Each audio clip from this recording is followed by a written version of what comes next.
שלום לכולם, ברוכים הבאים לפודקאסט הראשון שלי, שאני ממש מתרגשת לארח את אחת החברות הכי מוכשרות שלי. זה שני, אני אשמח שקצת תציגי את עצמך ותספרי לנו עלייך, ומשם אני אנבור יותר עמוק בתוך העולם שלך, בפעם ראשונה שאת בצד שמראיינים אותו, ואני אראיין אותך, יהיה לי את הכבוד. דבר ראשון, שיהיה לך בהצלחה יקירתי. פרק ראשון, אה? לגמרי, וואו. נזרקתי למים. מטורף. אז האמת שפעם ראשונה אני בתור מרואיינת, כן, מרואיינת, אני לא רגילה, לא יודעת איך עושים את זה בכלל, לא יודעת איך מדברים על עצמך, זה לא מסתדר לי. אז זה מעולה, את פעם ראשונה מרואיינת, ואני פעם ראשונה מראיינת. אז זה כיף, שיהיה בהצלחה, קודם כל בהצלחה, ממי. תודה, אהובה שלי. בכיף גדול להיות פה. מי זאת שני? מי זאת שני? תגידי לי מי זאת שני, אני מכירה אותך, ואני גם אספר עוד מעט מאיפה אני מכירה אותך, אבל קודם כל אני רוצה שבפעם הראשונה את תציגי את עצמך, כי אני סקרנית לשמוע איך את מציגה את עצמך.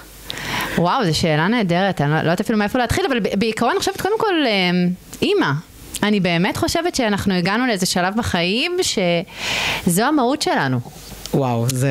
הגענו לשם, ובאמת זה שלב שצריך להגיד עליו תודה, ולהוקיר על הרגע הזה. אימא, ראיה, ולהיות, כל פעם שאומרים, אשת חיל מי ימצא וזה, מצאו אותנו, איזה כיף. אנחנו שם, וזה דבר שאני חושבת עם כל החלומות וכל הדברים שרצינו להגשים כל חיינו, זה תמיד היה שם. תקני אותי אם אני טועה, אני בטוחה שגם את בשלב כזה בחיים. מסכימה איתך וזו הזדמנות לשאול, אמא של מי את? נכון, אז של אילייצ'וק המתוק, אוטוטו בן 6, כיתה א', ושל עידודו בן 2, אני לא יכולה להגדיר אותם בלי כינויים, זאת אומרת, זה בא ביחד. אני גם חושבת שמהשנייה שהבאתי אותם אל העולם, הבנתי שכל מה שאני רוצה לאורך החיים לעשות, זה שגם הם יהיו גאים, לא פחות. וואו. זה משפט מטורף ומדהים שאת אומרת.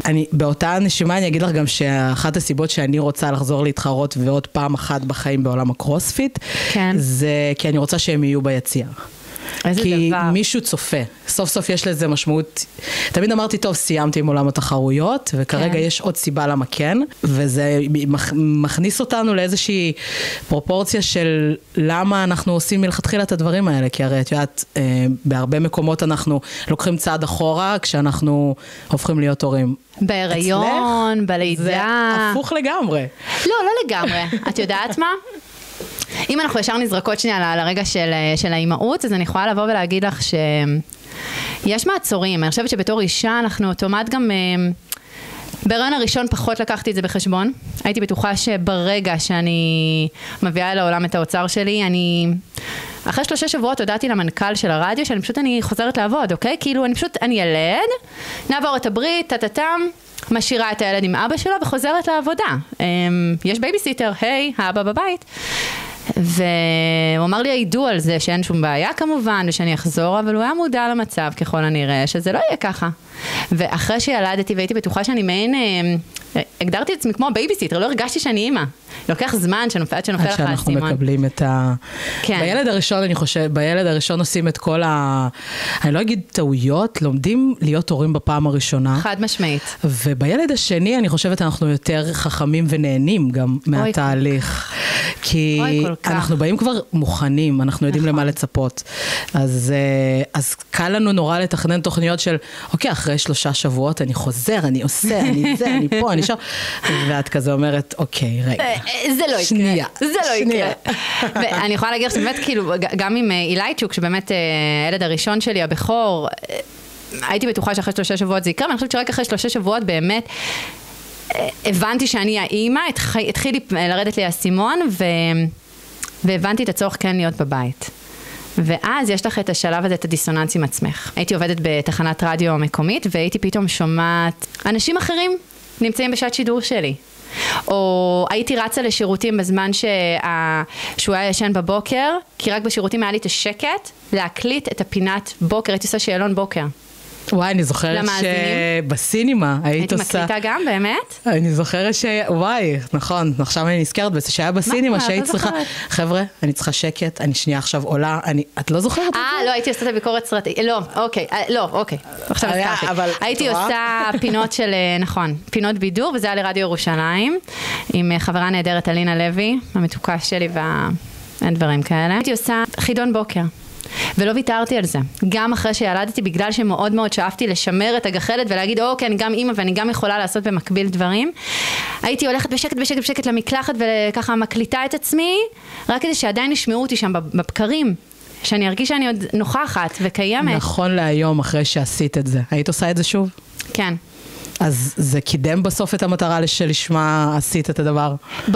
ספציפית לתחנה הזו לא, ואני לא יודעת, לא יכולה להגדיר את זה כדיכאון אחרי לידה, כי זה לא היה זה, אבל אני ממש בכיתי. והיה לי מאוד קשה והרגשתי פתאום לא רצויה. ואחרי 10 שנים כמעט שהייתי בתחנה, פתאום הרגשתי שמה, אז אני רק אימא? אני כבר לא יודעת לשדר? זהו? אני לא שדרנית. את כאילו מרגישה שבעקבות המתנה הזאת שקיבלת, אז בעצם היא יצאת מהחלום שלך, שלה לשדר ברדיו, כי את הרי כל כך טובה בזה. אז באותם רגעים הרגשתי, סליחה שאני אומרת את זה, אבל ממש הרגשתי אפסה. באמת, אני יכולה להגיד לך שהרגשתי כאילו, אוקיי, אני לא שווה את זה יותר. מישהו שם שמממן את הכל, כנראה אומר שאני לא מספיק טובה. צריך להביא כנראה מישהי שכבר יש לה יותר זמן, ויש לה יותר כביכול, לא דרייב, לא, זה לא המילה דרייב, כי לי שהיה גם את הדרייב, אבל היא יותר פנויה ללה-לה-לנד הזה. כן.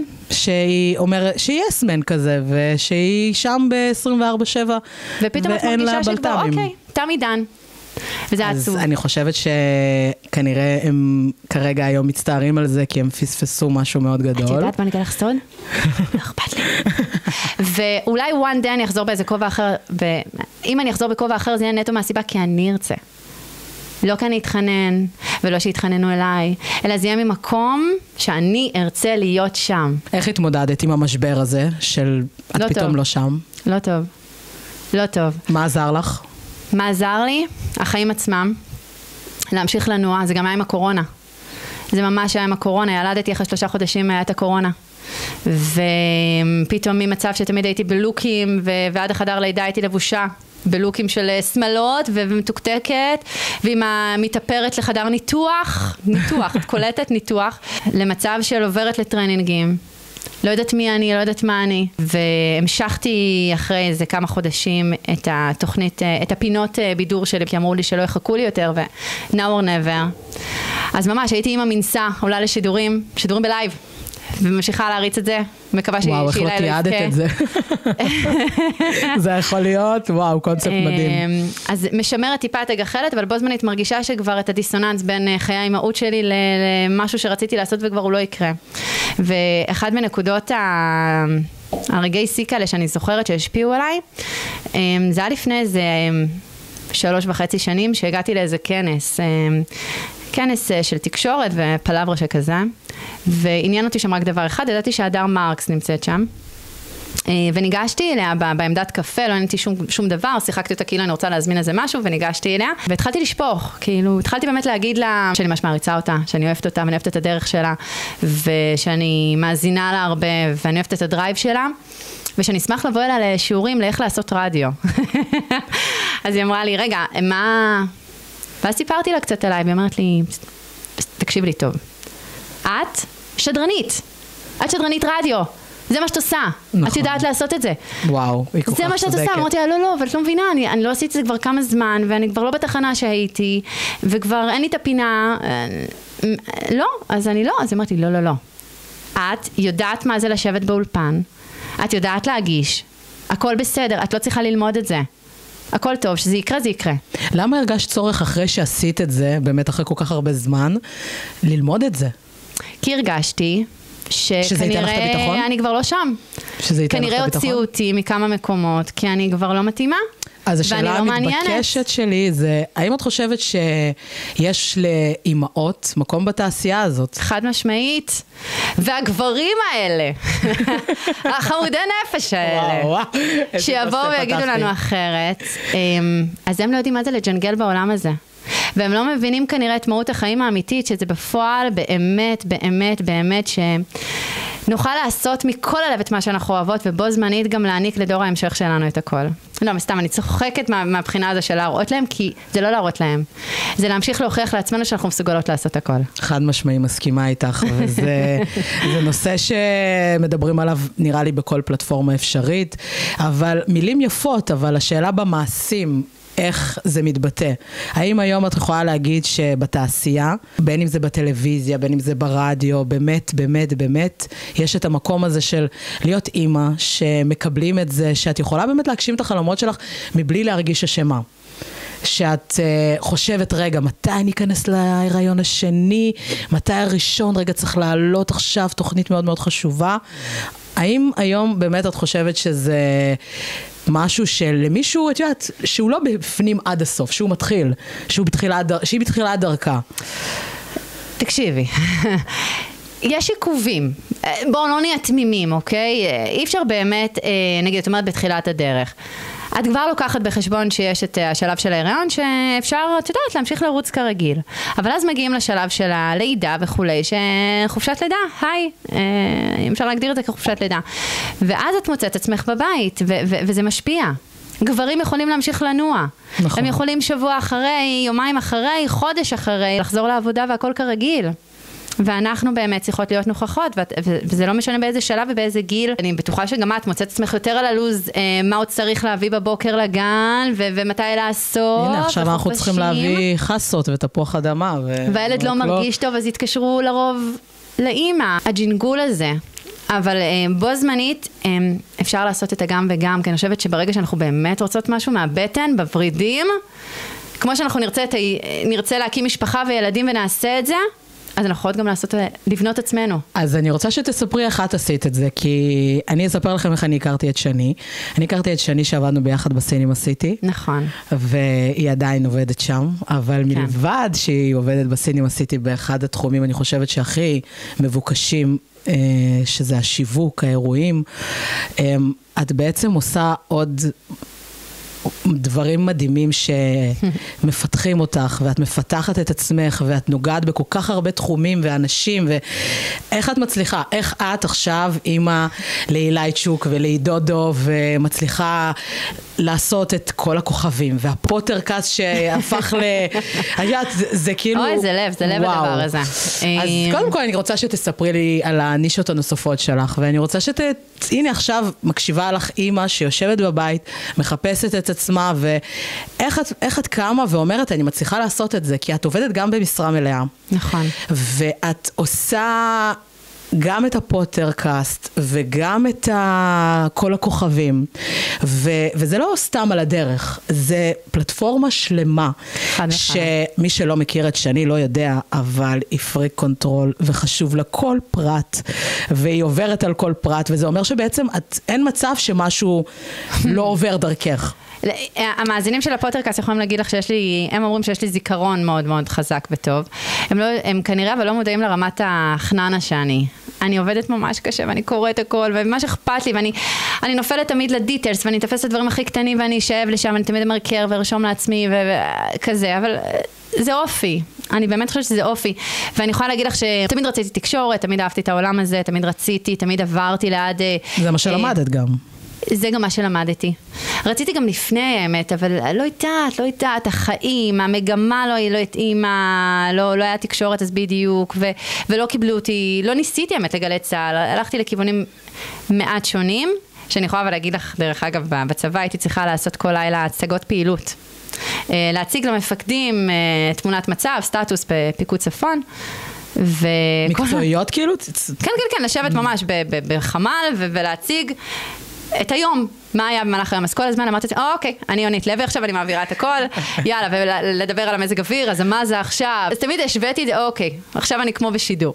אז זה היה כבר במיינד, אבל באמת שברגע שהתחלתי כבר את הלימודי תקשורת והכל, פשוט זה משהו שמאוד מאוד שאב אותי ומאוד עניין אותי. בסוף זה גם מתגלגל לעולם של פודקאסטים. איך הגעת לזה? הפודקאסט, איך הוא נוצר? אמרנו שהרעיון יוצר לנו עוד דברים, או שכן או שלא. נכון. אז אני יכולה להגיד לך שזה עידו באמת, אני קוראת לזה הברקה.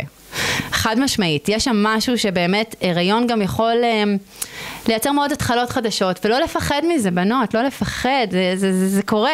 וואו, נכון. תפתחו את הצ'קרות, הדלת באמת תיפתח לכם, ודברים יקרו, רק תגידו כן. לא להגיד לא, להיפטר מהלא הזה. קודם כל להגיד כן. את הלא יש לנו כבר. חד משמעית. את הלא יש. חד משמעית. אז אני יכולה להגיד לך, הייתי בחודש הראשון עם דודו, וקיבלתי שיחת טלפון מחבר מאוד מאוד מאוד מאוד מאוד יקר ומוכשר שלי, מורן קלפר, שעובד איתי בתוכנית בוקר. אני הייתי עורכת משנה של פאולה וליון, והוא היה בגלית ויואב בזמנו, וידעתי שהם כבר עשו 2 עונות לפוטרקאסט, שבמקרה את האירוע של הסיום עונה השנייה שלהם, זה היה אצלנו בסינימה. שבסוף הכל מתקשר לעולמות שלך. הכל מתחבר לעולמות. זה בסוף מוכיח כמה שזה קשרים, זה להיות people person, זה המינגלינג, זה אבל גם כאילו, בלי להתכוון, תהיו אנשים טובים ותכוונו, לא יודעת, תהיו שם. והוא התקשר ואומר לי, תקשיבי, יש אותי ויש עוד 3 אנשים שיושבים באולפן ולעולם לא קראו הארי פוטר, ואני זוכר שגם אמרתי שאת לא קראת הארי פוטר, כי תמיד הרמתי לו גם באינסטגרם וכתבתי לו איזה יופי ולא קראתי את זה מעולם, אז הוא זכר שלא קראתי את זה מעולם. והוא אמר לי שיש אחת מהשלישייה שהיא גם מהתחום, זה בעצם 3 אנשי תקשורת במקצועם, אחת מהן היא עורכת בחדשות 12 והיא בהיריון. היא ממש בתחילת ההיריון והיא החליטה שהיא עוזבת, כי אין הזמן, היא לא יכולה לשלב את ההיריון ביחד עם הפוטרקאסט, והיא החליטה שהיא עוזבת. את רוצה? אמרתי לו, מה זה דורש? אז אמר לי, לקרוא הארי פוטר ולהגיע להקלטות פעם שיחקתי אותה קצת ארטוגת, אמרתי לו, רגע מייצבת וזה, הוא אמר לי, את תדאגי, תסתדרי איתם, אני יודע, זה הווייב שלך, סומך עלייך. את רוצה? אמרתי לו, בוא נעשה פיילוט. מה שהוא לא ידע, שהייתי בדיוק באותו שבוע כמוה בהיריון. ממש, כאילו ברמה שילדנו בהפרש של פחות משבוע אחת מהשנייה. אז מה שאת בעצם אומרת, שבסוף, כאילו, אנחנו לוקחים ממש דוגמה חיה של 2 נשים, באותה סיטואציה של ההיריון, אחת לוקחת את זה למקום אחר, ואת לוקחת את זה כהזדמנות שאת יוצרת עכשיו משהו חדש. אימא לאחד משמעית, ואת לא מבינה, זה הקריאה, וואו, קריאה בעין ובאלף together. כי זה להתחיל משהו חדש, כשאת בנקודה הכי, כאילו... לא, את לא מבינה, עזבי את ההיריון אפילו, עזבי את ההיריון. הארי פוטר, מה אני קשורה להארי פוטר? לואיז, את מכירה אותי. היום מאזינים מכירים שלי פוטרקאסט, מי שמאזין, אלוהים, אני שרופה עליכם, זה אהבה בלב, אבל, אז, בואי. את מכירה אותי, אני ג'וס, תני לי פנאי פלוס, תני לי... וואי, כל כך עולם אחר. ערוץ אי. ולפתע פתאום. אמרו לי, תקשיב, אין לך מה יותר מדי, בוא נעשה פיילוט, תכירי את 2 שאיתנו גם, אחד הוא עורך בחדשות 12, השנייה דוגמנית מהממת, שחקנית מהממת, סופר סופר סופר מוכשרת, בואי לפיילוט, בואי ננסה, נראה וייב. מפה לשם מגיעה לאולפנים בפתח תקווה, היי אותם, ומתיישבת, ואמרו לי, תקראי רק 2 פרקים של הארי פוטר ונדבר עליהם. זרם ברמה שסיימנו, אמרו לי, אוקיי, יאללה, נקסט, בואי נמשיך. אז אמרתם, רגע, מה זה אומר? מה זה לא אומר להמשיך? אז אמרו לי, אוקיי, עכשיו אנחנו בתחילת יולי כזה, יש לך עד תחילת אוגוסט, לקרוא את הספר הראשון של הארי פוטר, את השני, וביחד נתחיל את הספר השלישי. וואו, הם גרמו לך לקרוא את הספרים של הארי פוטר, זה מטורף. בחודש ימים, אפילו לא, זה היה כאילו, זה 3 שבועות מרוכז, בעודי גם בגמילה עם מילי בבית, עם הבן הבכור שלי, וגם עבודה משרה מלאה, צריכה לקרוא באמת בפחות מחודש ימים, הארי פוטר, 2 ספרים שלמים. איך את, אם את צריכה לסכם את החוויה של קריאת הספרים? קרחנה ברמה כזו שהם צוחקים עליה, כי הם זוכרים את המקרה הכי הזוי שיש, נתקעתי במעלית בהיריון, עם פיפי של הסמכות, והדבר הראשון שעניין אותי בזמן שנתקעתי במעלית, אמרתי, אלוהים, בבקשה, תן לי קליטה בפלאפון, שלפחות אני אוכל להאזין, שלפחות יהיה לי זמן, שעכשיו חצי שעה פנויה שאני אוכל להאזין, כי אני צריכה להגיע לדדליין של להספיק. וואו. את נהנית בסוף? אימא'לה, איזה קהל, את לא מבינה איזה לב. איזה כיף זה פודקאסטים, כאילו, את לא מבינה. את לא מבינה איזה כיף על העולם הזה. מה מיוחד כל כך בפודקאסטים? מה מיוחד? כאילו... הקהל. יו, איזה דבר הם. את חייבת לבוא לאחד האירועים שם. זה הפך להיות אירוע. הם לב. את לא מבינה מה זה. את מפורסמת. אוי, תנוחה, זה לא קשור. מפורסמת בקרב. זה להשפיע על אנשים. אימא'לה, יש מקרים, אני יכולה לבכות רק ולדבר על זה. יש אנשים שנכנסים לך לקישקה. והם הופכים להיות כל כך משמעותיים. הנה, לדוגמה סתם, בפודקאסט של כל הכוכבים, זאת שתמיד מאפרת אותי, זאת מישהי שבאה כמאזינה לפוטרקאסט, ופשוט גייסתי אותה איתי, והיא צמודה אליי עכשיו. אין פרק שאני לא אקליט והיא לא איתי. היא עוזרת הפקה וטכנית, זאת מישהי שמאזינה שלנו, שגם באה ואמרה לי באחד הפרקים כמה היא אוהבת אותנו, וכמה השפענו לה על החיים, והיא נכנסה לי ללב וסובבה אותו, והיא צמודה אליי בכל פרק, אין פרק שהיא לא תגיע. כאילו, זה אנשים שזה הולכים איתך, ממש. אני רוצה לשאול אותך שאלה. כן. את עושה כל כך הרבה דברים. מה עוד היית רוצה לעשות ולא הגשמת עדיין? כרגע לעשות כביסה. עוד יש לי הרמה בסלון. מה עוד? הייתי הולכת על התחום של הקריירה, כי את עושה כל כך הרבה, ותמיד אומרים שיש המון חלומות, וזה נראה שאת מגשימה אותם. תמיד יש עוד, לואיז. נכון, אבל בא לי לדעת מה החלום הבא, כי אני חושבת שאת תגשימי אותו בסוף, ובא לי להיות הראשונה שאת אומרת לה את זה. אז בואי נגלה לך סוד. קודם כל, תמיד צריך לרשום אותו, אוקיי? אני חיה על הרשימה של יובל אברמוביץ', מבחינתי זה מקור השראה. אני מגיל 20 וקצת התחלתי באמת לנהל רשימות, הכל בזכות הספר שלו ובזכות באמת ככה משהו שנתן לי מאוד מיקוד, ויש לי מחברת צמודה למיטה, למרות שהקטן שלי שפך עליה מים, אבל איבשתי אותה וחזרה למקומה. עכשיו יש לה מגע וינטג'י. כן, וינטג'. אני יכולה להגיד לך שבאמת זה משהו שממש היה לי חשוב, לנהל כזה רישום קטן, נקודתי כזה של מטרות ויעדים, ואני מאוד מאמינה בזה, ואני גם רואה שזה קורה. זה באמת ובתמים קורה. זה כאילו נבואה שמגשימה את עצמה כזה, את אומרת שאת כותבת את זה, וזה יוצא לפועל. יש שני שלבים כאלה. שלב ראשון במחברת, שלב שני בחנוכה. את מכירה את זה? הפתק. את הפתק, כן. ואני יכולה להגיד לך שכמה שנים טובות, מאז שאלתי את הקטנים שלי, כל פעם כתבתי שזה מצחיק, זה כאילו, את אומרת, למה לרשום את זה? אבל רציתי לרשום, לחזור לרדיו, ולחזור לטלוויזיה, וכי באמת הרגשתי שאני רוצה את זה ממש, וזה לא הסתיים לי. וכל פעם הייתי פותחת את השנה שעברה, ורואה, אוקיי, לא. ודברים קרו, דברים התפתחו, דברים נוצרו תוך כדי תנועה, ווואלה, האם זה בגלל הפתקים? אני לא יודעת, האם זה בגלל שאנחנו מכוונות את המוח? אני חושבת שזה בגלל האנרגיה שלך. אני רוצה ששנייה לספר לך איך אני רואה אותך בעיניים שלי. את כאילו לא רואה משהו לא טוב. אין אצלך א' כל את הלא, ואין את לא טוב בצד של הבן אדם שעומד מולך, הסיטואציה שעומדת מולך. אני חושבת שאחת הסיבות שאת גם שם, שיש משהו נורא מחיה בסינמה, והייתי תמיד קורבת לזה כברת של דבש. חד משמעי. אני חושבת שנראה לי מעולם לא אמרתי את זה בפרסיה, אבל זה אחד המקומות שהלכתי משם בדמעות. כי היה לי כל כך קשה לעזוב. זה מקום שאני גדלתי בו, אני שם מגיל 18.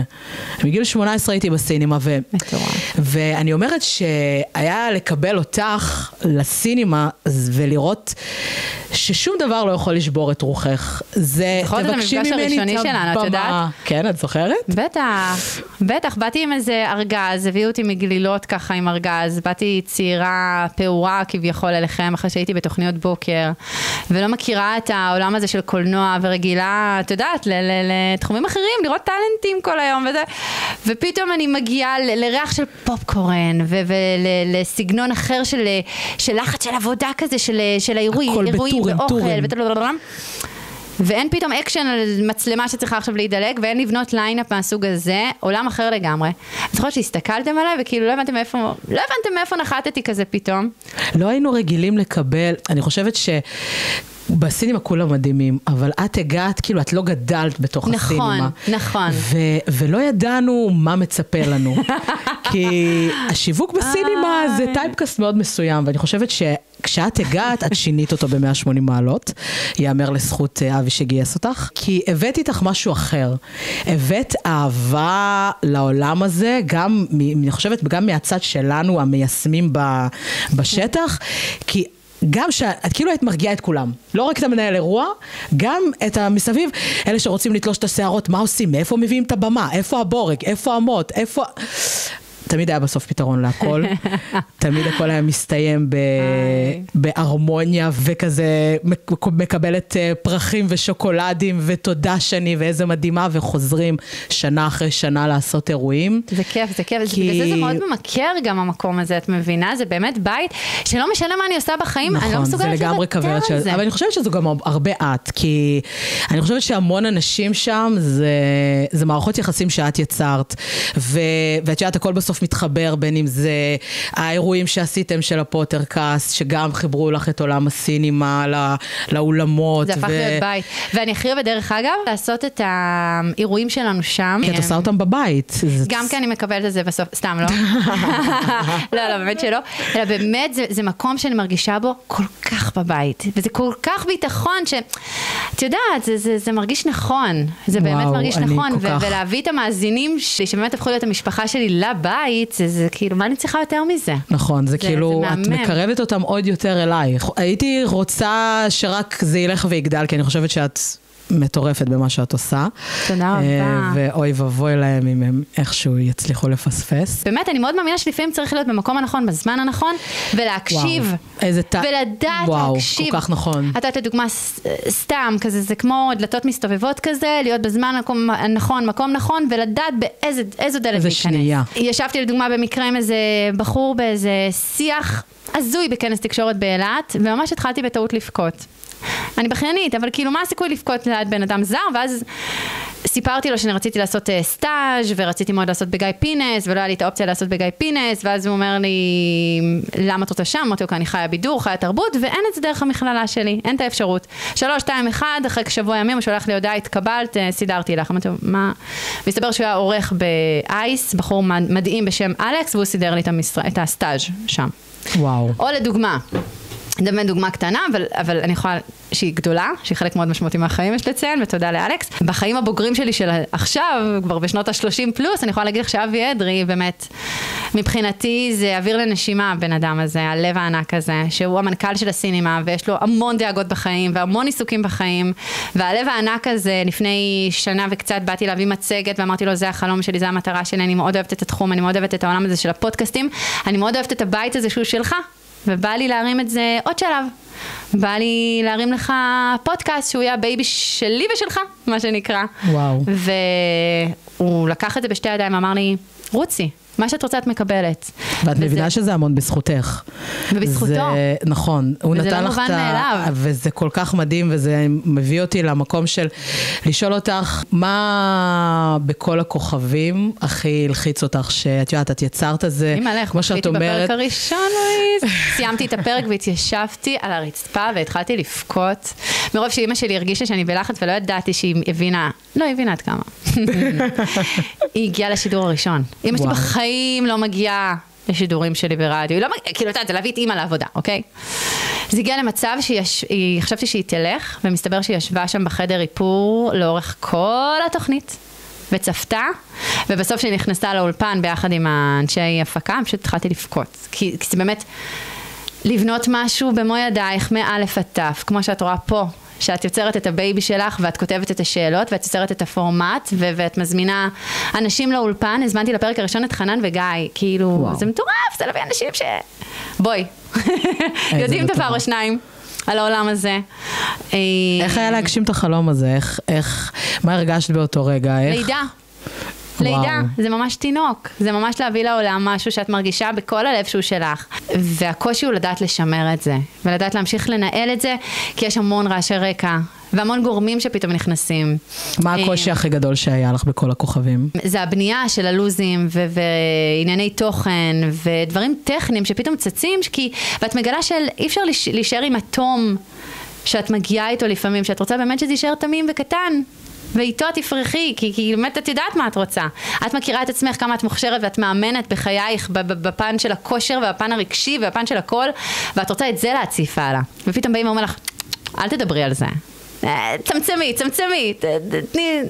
ואז את לא יודעת איפה להביא את עצמך, ואיפה להביא את המרואיין, ואיך לשלב את זה בדיוק בטיים הזה של התוכנית, שהכל יצא ביחד. וזה קשה. זה לדעת להחזיק את זה לאורך כמה תוכניות, ולשמור על עצמך בפנים. זה הזדמנות להגיד שמה שבסוף מקבלים את התוצר הסופי, זה המון עבודה קשה מאחורי הקלעים. המון, לילות כימים. זה המון עבודה, לא רק טכנית, אני חושבת שזה המון עבודה של להבין את הרגישות של מול מי אתה יושב, מה אתה שואל אותו, באיזה שלב בחיים בכלל אתה שואל אותו את זה, כי אנחנו פה תדברות על אימהות, ועל זה שזה, את יודעת, הדבר, ואת יכולה לשאול את זה. חכי, אתה רוצה לשמוע קטע. את בוכה. היה לי, את לא מבינה כמה טאק צריך, אחות. את מכירה אותי, תחקירים על גבי תחקירים, דפים על גבי דפים, אני, מה שנקרא, החומר כבר, אין, אני ישנה איתו, חולמת עליו. אחד המרואיינים האחרונים שלי בתוכניות, הוא כוכב נוער היה, ועדיין. ולא ידעתי עליו יותר מדי, חוץ, את יודעת, ידעתי כחלק מהתחקיר, אבל לא ידעתי עד כמה הוא כוכב נוער, לא הבנתי את גודל העניין עד שזה עלה, ואז פשוט הבנתי כמה מעריצות יש לו. התגובות ובנות עפר לרגליו, אוקיי? כאילו, לא האמנתי עד כמה, ידעתי ששיחק בסדרות, כזה, די. טוב, אנחנו בעשור הרביעי לחיינו. כן, את יודעת, אנחנו, כמה שנעשה תחקיר וזה, אנחנו אף פעם לא נבין מה... מבחינתנו נתקענו בשלב הג'סטין ביבר, ופה זה נגמר. את יודעת, בשבילם זה המורדים שלנו, שעוד מעט אמורים להגיע לארץ. נכון, ממש ככה. ופדיחה, כי שאלתי אותו מה עם חברה שלו, ומסתבר שהם נפרדו באותו השבוע ממש, והוא פשוט פתח על העיניים, איך את יודעת? למה את שואלת אותי עליה? ואז הבחור לידו אמר לי, לא, הם פשוט נפרדו השבוע. חשבתי שאני מתה. וואו. אז יש איך יוצאים מסיטואציה כזאת? לא, בוא נגיד ככה, אנחנו כבר, אני פחות תקשרתי איתו מאז. אנחנו פחות מדברים. לא, זה היה מאוד מביך. מאוד מביך. אבל אנחנו לא יכולות לדעת הכל. אי אפשר לדעת זה הכל. חלק מהיופי שאת יושבת עם בן אדם. זה יכול לזרום, זה יכול... אבל זה מה שעושה את זה אותנטי, זה מה שעושה את זה אמיתי, אם אנחנו נערוך כל דבר. זה כמו שמלחיץ, זה כמו לשבת בדייט, אחותי. זה כמו לשבת בדייט. אנחנו בדייט. א', אנחנו בדייט, וב', זה עניין של כימיה, זה דברים שאי אפשר להסביר וכמה שאנחנו לא נתכונן. אני גם יכולה להגיד לך שהיה לי לפעמים סיטואציות של אותו מרואיין פעמיים, נגיד בשני פרקים שונים, מאור שוויצר המדהים הגיע לה עם בחורים טובים 2, והוא הגיע לה עם ארוגן ביי, בהפרש של חודש. שני פרקים שונים. ומשהו באנרגיות, אני באמת יודעת שבפרק הראשון היה X ובפרק Y, כאילו, בפרק השני היה Y, כאילו ממש הרגשתי את האנרגיות שפעלו אחרת, אין מה לעשות. זה ממש נכון, זה תלוי גם, את יודעת, אם אנחנו עושים את זה ביום מסוים, בתקופה מסוימת, ואת יודעת, אנחנו בכללי, נראה לי בשנה וחצי האחרונות, כל יום קמים אחרת. אוי, ממש. כל יום אנחנו קמים אחרת. זה כזה, נכון, יש את האנשים שהמאמינים, שאומרים מודה אני, וכל יום אתה צריך להגיד, אוקיי, אני באנרגיה טובה, לא פתחת עדיין את הטלפון, והכל טוב. אני חושבת שאחד הדברים שמחזיקים אותנו זה האנרגיות האלה, האנשים האלה שנמצאים סביבנו. ואני רוצה לשאול אותך שאלה אישית חברית. כן. את כל כך בן אדם של אנשים, יש לך כל כך הרבה חברים, הייתי בחתונה שלך, זה כאילו... את יודעת, אבל עברו שנים, נשמה שלי, את יודעת, עם הזמן אנחנו מצטמצמות ונשארות עם ה... אין זמן. אז אני באתי להגיד, איך כאילו, את יודעת, עם כל האימהות וזה, מתי את מוצאת את הזמן? שנייה לצאת. שנייה להיות שני כאילו שיוצאת עם חברות, להיות שני שיוצאת לדייט. את צריכה לראות את האמן שלי, את ראית האמן שלי, איך זה מזעזע. איכס הוא מזעזע. ואני יודעת שיש לך פגישות קבועות עם חן, ואני לא שם, אני רק אומרת. תצטרפי, חן שוק. חוצפה שכזו. לא, לוז הוא איכס, באמת, במילה אחת איכס. לדוגמה סתם, אני יודעת שיש לי, היה אמור להיות לי פרק, שאני אמורה להקליט ממש בשלישי הבא או רביעי הבא, אז כבר מראש תכננתי לחזלש את כל הדברים מהשבוע הזה, כדי לפנות את הזמן להתכונן לקראת שבוע הבא, כי מתי יש לי זמן לעבוד בלילות? אין לי זמן אחר. את ישנה. ואז יצא טוב, ישנה. ואז יצא טוב שאחת הטלנטיות לא יכלה להגיע, אז דחינו את זה בשבוע, אז פתאום, יש לי פור, אני יכולה לצאת השבוע ולהשקיע בחברות ובאנשים שלי ובבעלי. אז את אומרת שזה דברים שקורים נורא ספונטני כזה לפעמים, שאת כאילו פתאום יש לך זמן. אבל זה רק בגלל שבאמת אני יודעת שיש לי... עד מתי ההקלטות הבאות, ואז אני מתאימה את עצמי. כי לרוב בימים שלפני אני יודעת שאני נכנסת לטורבו, במלחמה, קרחנה, כל עוד אני יכולה. איך זה למתן לחיות עם אישה קרייריסטית? סיוט. אני כזה שואלת את זה כדי, את יודעת, שתגידי לי מדהים וזה, ככה שידעו גם, את יודעת. סתם, לא, זה... תקשיבי, אין מה לעשות. הם יודעים, הם מכירים, אני חושבת שגם בחופה אפילו, את יודעת, הרב נותן ככה את הספיץ שלו, והוא אמר, אש מים, ועליי יצא האש. אתה יודע אם התחתנת, אתה אמור להבין. את יודעת, אני תמיד אומרת לעידו שאנחנו מדברים על האימונים ועל הכושר, ואת יודעת, אני כל החיים שלי עובדת בשתי עולמות. זה תמיד יש את היום, ויש את הערב, והאימונים זה אהבה, זה התשוקה, זה לגעת באנשים. זה העיניים הבוהקות. כן, לגמרי. זה מטורף, אני רואה עליי. ואני תמיד אומרת, הוא ידע את זה מראש, הוא התחתן עם זה, ואני אף פעם לא הייתי מוכנה לוותר על זה, ואני יכולה לשתף אותך שהייתה לנו שיחה, של ככה שבוע יצא לי להחליף ולאמן, וכאילו אני כמעט ולא נמצאת בבית, אז הייתה לי שיחה, אמרתי לו, תגיד, אולי אני יוריד יום אחד של אימונים, אני אאמן פחות, כאילו באופן קבוע. אוקיי. הוא מסתכל עליי, אומר, לא, אין סיכוי. מה? מה, זה ערב פוקר שלו בדוק. הוא אומר לי, לא, כי זה החלום שלך. די, נו. ואז את יודעת, והבן זוג שלך, הפרטנר שלך אומר לך את זה. איזה גבר. ואת אומרת לעצמך, את תקבלי את כל הרגעים שהוא אומר, למה את לא בבית? וכאילו, את כל הדברים הקטנים מסביב, כי בביג, בהחלטות הגדולות, הוא שם. איזה גבר. ואז באתי אליו עם הפודקאסט, ואמרתי לו, תקשיב, אני גם הולכת לפתוח עוד... רק אומרת. עוד איזה נישה קטנה. פתח יומן.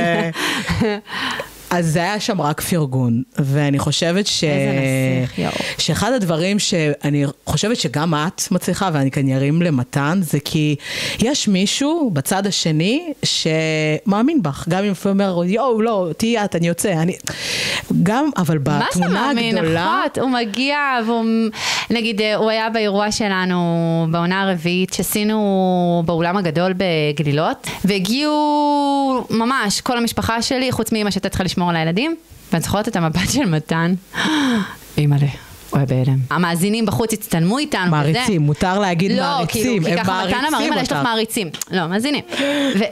והתגובה, המבט, ואז אחרי זה הפוסט שהוא העלה עליי, תוך כדי שהוא היה בזה, הוא העלה עליי פוסט, ואז אמרתי, הוא באמת, את הערכה הזאת וההבנה, ושזה הדדי, וזה באמת הביחד הזה. איזה כיף זה. זה מדהים, זה מדהים, ואני, לכל הגברים שמאזינים, אז תעצים את האישה שלך. קחו דוגמה, ואני פשוט חושבת שאחת הסיבות שהיה לי כל כך חשוב כן לעשות את זה, וכן להביא לכאן את האנשים שלי, כי את לגמרי האיש שלי, וזה כדי שאנשים שלו יש להם ספק והכי קטן, יעשו את זה. כי מקסימום תצליח.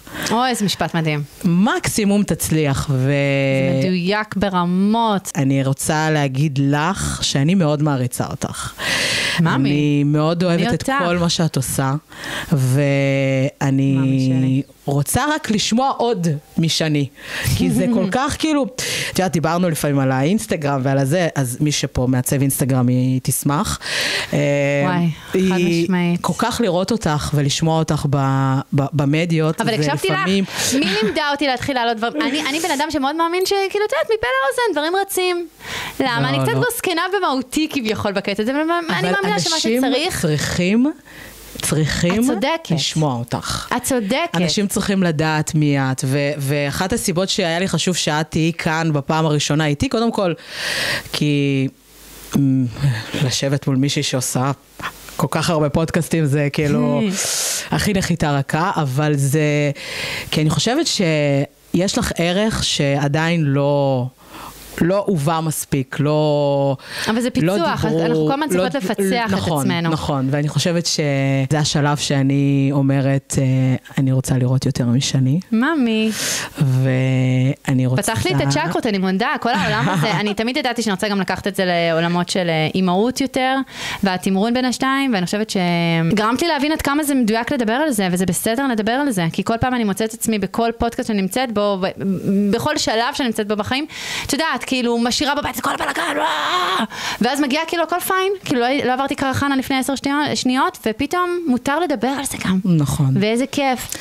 זה גלגל שמניע את עצמו. זה אנרגיה שברגע שאתה מתחיל, ואתה מתחיל לדבר, אתה מתחיל לעשות את זה, זה קורה, וזה קורה. וזה כמו שאת אמרת, עם האנשים, ופתאום, מי מרכיב לך את כל הכוכבים, הצוות, הכעס, כאילו אם שנייה מסתכלים מבחוץ, זה האנשים שלך. נכון. איך הם הגיעו לשם? הם היו בצד המאזינים, ופשוט הם נכנסים לתוך העולם.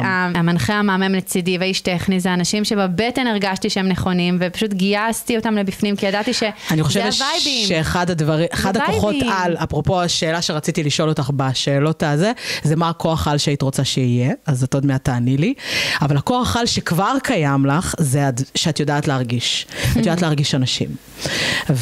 וגם האנשים שהם לא מרגישים לך נכון, את עדיין תכבדי אותם, אבל את תשמרי את מה שצריך לשמור. כן. ואני אשאל אותך, מה הכוח על שהיית רוצה שיהיה לך? וואי, שאלה נהדרת. בלי לחשוב יותר מדי. לא, יש משהו עם תמימות, אני חושבת. וואו. שבא לי, לא, בא לי קצת להוריד ממנה. אז איך מגדירים את זה ככוח על? להיות פחות תמימה? כן. איך מגדירים את זה? וואו, אני לא יודעת. אני יותר מדי, ואז אני נפגעת הרבה פעמים. מלא. זה לא להיות פחות רגישה, כי זה לא שם. את מבינה? אני אוהבת את הרגש. אבל יש משהו ביותר מדי, ואז הקרחצן הזה כל פעם, אמא, די, את חושבת שהתמימות יתר לפעמים פוגעת בך? חד משמעית, ואני ככל שאני גדלה, אני נשאבת לזה, די, הבטיחו לי שבאיזשהו גיל זה עובר. לא, אני חושבת שזה אחד הדברים המדהימים בך, כי בזכות התמימות הזאת שלך, את יודעת להרגיש מהבטן. כי זה מתקשר אחד לשני. ואני חושבת שאחד הדברים שהכי מבאסים אותי שאנחנו מאבדים, זה התמימות. כאילו, אני אומרת, הייתי מתחלפת איתך עכשיו. לא. כי יש משהו מדהים בלהיות... אבל הנה, את, בזכות הדוגריות שבך, הנה נגיד, אמרת מקודם על אינסטגרם, תראי יותר מעצמך, אז בזכותך התחלתי יותר להראות מעצמי, כי מה היה? one day דיברנו, ואת אמרת לי, נשמה, תעוררי על החיים שלך, תתחיל על הדברים. נכון. כי אני לא ידעתי, אמרתי, אוקיי, כולם יודעים, ווואלה, לא. ואז שמת לב, התחלתי יותר לעלות. נכון.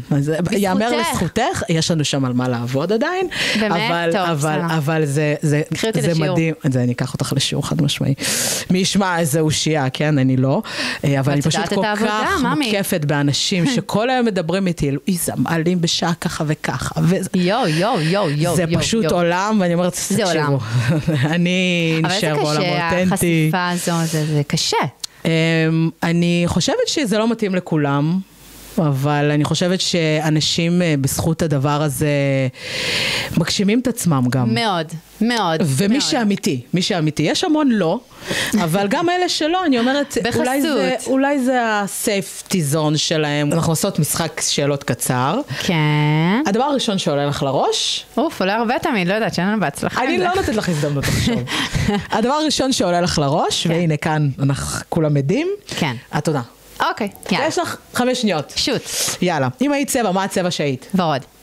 זה היה מהיר. משהו טיפשי שממש הפחיד אותך פעם. ג'וקים? את עדיין לא מפחדת מג'וקים, זהו? לא, אני כבר לא. סבבה, פעם הבאה אני מביאה לפה משהו. מה הפדיחה הכי גדולה שהייתה לך בחיים? שנפל לי כן. החלק העליון שלה בגד ים, בגיל 16, בבריכה, ומי אמר לי להרים? מי? אבא שלי. כן. או, טוב, לא משנה, אספר לך אחרי זה. לא, עכשיו את חייבת, אני לא יכולה לחכות. לא, הפתיחה הכי גדולה. כאילו גם. בתקשורת, אוקיי? באתי לכנס תקשורת באילת, הייתי צעירה, אז ילדה בת 20 וקצת, וידעתי שיש לי איזו תוכנית לעשות שם בלייב, ברדיו קול נתניה זה היה, וממש הכנתי תוכנית, צריכה להכין את זה בלייב, וראיתי מישהו שהיה ממש דומה לאבי בניהו, שמסתבר שזה בכלל היה מישהו אחר. פשוט הכנתי לו את כל השאלות, ופתאום הגיע לי מרואיין אחר שזה לא אבי בניהו. זה כל כך מביך, ובאתי לאבי בסיום הזה, איך גיליתי את זה ממש 5 דקות לפני, כי באתי לאבי בסיום פאנל שהוא הנחה, והיה דומה לו ברמות פסיכיות. הבן אדם ההוא, ואמרתי לו, אבי, אתה יודע שעוד מעט אתה אצלי? אני באמת, הייתי חצופה ברמות, אתה יודע שעוד 5 דקות אתה אצלי, וזה, תתכונן. אמר לי, לא קבענו רעיון. אמרתי לו, לא יודעת, קבענו? הוא אמר לי, לא קבענו, אמרתי לו, לא יודעת, אז אולי זה, יש לך איזה מישהו שעובד איתך? אמר לי, לא, אני עובד עם עצמי, לא. והכנתי פשוט שאלון שלם למישהו. שלא התראיין בסוף. לא, אבל הגיע לי בסוף הבן אדם ההוא שכן רציתי. וזה, בדיעבד איך דברים קורים, לא סתם. וזה היה מישהו מהתחום שממש אהבתי, הוא היה ממקימי פנאי פלוס בזמנו וכולי, ואני גדלתי על פנאי פלוס, אני הייתי משקיעה 5.5 שקלים מהדמי כיס שלי כדי לקנות פנאי פלוס, זה היה כאילו גם איזה קלוז'ר. בסוף השתרלם. כן, אבל שאלון שלם לאבי בניהו הלך לפח, כן. אני בטוחה שאת עוד תממשי אותו. כן. שיר שאת שונאת וזוכרת כל מילה שלו. עידן רייכל, עם בואי, אמא, תגמרי אותי, תשימי את זה. תשימי לי את זה בלופים, אין אותי. וואי, גדול, אהבתי. מה המילה שהכי מצחיקה אותך? קרוקשן, קצת זה מה שקשור לפוטרקאסט, עזבי. לא הצלחתי להגיד את זה בהיריון. כן, זה חתול, פיפי, מצחיק אותי ממש. אני אצטרך לקרוא עכשיו פוטרקאסט. אם היית סופר כוח, כבר שאלתי אותך, אבל אם היית עכשיו גיבור על מכל הגיבורים שאת מכירה מהילדות, מי היית? בא לי להגיד לך, בלי קשר, אגדות סינדרלה, אבל אנחנו לא שם. מהר. סופרמן. סופרמן? כן. יש בזה משהו מדליק, כי אני כל כך שונאת לנהוג. זה הפחד הכי גדול שלי בעולם, ואז אני אוכל פשוט ככה. אז לעוף. אז גם גיליתי מה הכוח שהיית רוצה. לעוף. חיקוי שאת ממש טובה בו. אני יודעת לחכות את חמותי, סתם, לא, את מתן. לא יודעת, לא עולה לי. עכשיו, אף אחד מהאנשים שאת מראיינת, מכל השחקנים, מכל האנשים שאת מוקפת בהם, את לא חקיינית. בסדר, אין לי את זה. מה הדבר הכי מוזר שיש לך עכשיו בתיק? מעניין. חוט, לעשות שפם, אני אמצא את עצמי בזה. כן, חוט זה מאסט, ממי. והשאלה המתבקשת, אם החיים שלך היו סרט, איך היו קוראים לסרט הזה? חיה בסרט, אחוז שינינג. באמת? ברור שאני חיה בסרט. אבל בסרט מגניב, סרט ורוד, כן. חיים שלי, אני כל כך נהניתי, ואני אוהבת אותך המון. כל הכבוד לך, לואיז, פרק ראשון. כן, והנה הוא הסתיים. עמדנו ביד, ואתם תזכרי את התאריך. חד משמעי, אני אזכור את התאריך, ואתם עוד תפגשו את שני, אז זה ככה, אני אומרת את זה עכשיו, כי זה יחייב אותה, אז תודה רבה שהיית פה. תודה שהערכת אותי, איזה כיף היה. ואנחנו נתראה בפרק הבא. תצליחי, תגשימי, ביי. ביי ביי.